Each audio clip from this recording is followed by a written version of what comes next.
Il y a une chose dans la vie de personnes que Dieu investit qui s'appelle l'onction. C'est une chose salutaire, mais c'est une chose très dangereuse. La chose là peut avoir un revers qui peut donner la mort, qui peut faire sécher. Il y a quelque chose de spirituel, de céleste, de divin dans la personne que Dieu a consacrée. C'est une chose très dangereuse. Elle peut être une source de bénédiction ou de malédiction pour toi. Elle peut donner un revers qui peut faire sécher. La personne là peut être ton propre enfant. La personne là peut être ton propre père. Ça peut être ton propre frère. Ça peut être ta propre soeur. Ça peut être ton propre mari. Si la personne est établie au-dessus de toi, elle est établie au-dessus de toi. La personne là devient une source de bénédiction, que ce soit pour toi ou pour beaucoup d'autres personnes. C'est au-delà de vos rapports humains, au-delà de vos rapports mutuels. Ça n'a rien à voir parce que vous pouvez avoir le même visage ou parce qu'il t'a donné son nom parce qu'il t'a épousé. Cette personne peut devenir une source de bénédiction ou de malédiction pour toi.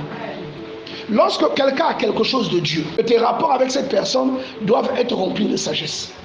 Lorsque quelqu'un a quelque chose de Dieu, il y a quelque chose de plus que ce qui est humain. Vous comprenez ça? On ne parle pas de son pasteur dans son dos. Amen. Celui qui lui a donné le mandat là, il sait qu'il va faire des erreurs. Avant même qu'il ne les commette. Le Seigneur Jésus savait que Pierre allait le renier. Qui a donné le mandat à Pierre? C'est pas le même Seigneur Jésus. Tu crois que Jésus était surpris de ce que Judas l'ait trahi? Qui lui a donné le mandat? C'est pas le même Seigneur Jésus. Amen.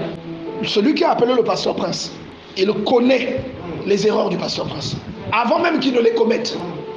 Mais il l'a estimé digne de recevoir son appel. Il a estimé digne de recevoir une portion de son onction, une portion de son esprit. Vous comprenez ça? C'est la même logique que ce qui s'est passé avec David.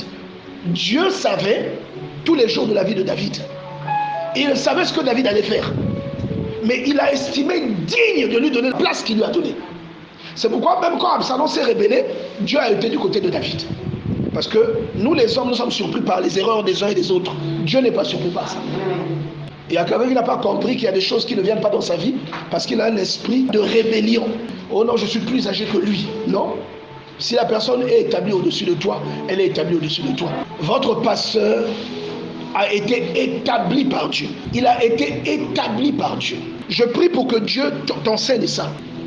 Et ce que je suis en train de vous dire, c'est la même chose qui se produit avec votre papa ou avec votre maman. On ne dit pas du mal de son père.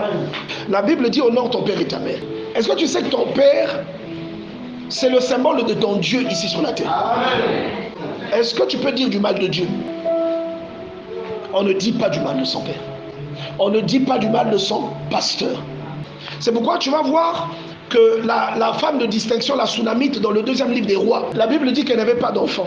Elle ne pouvait pas en avoir. Et on dit que son mari est vieux. Mais le fait qu'elle ait fait du bien à Élisée, ses portes se sont ouvertes.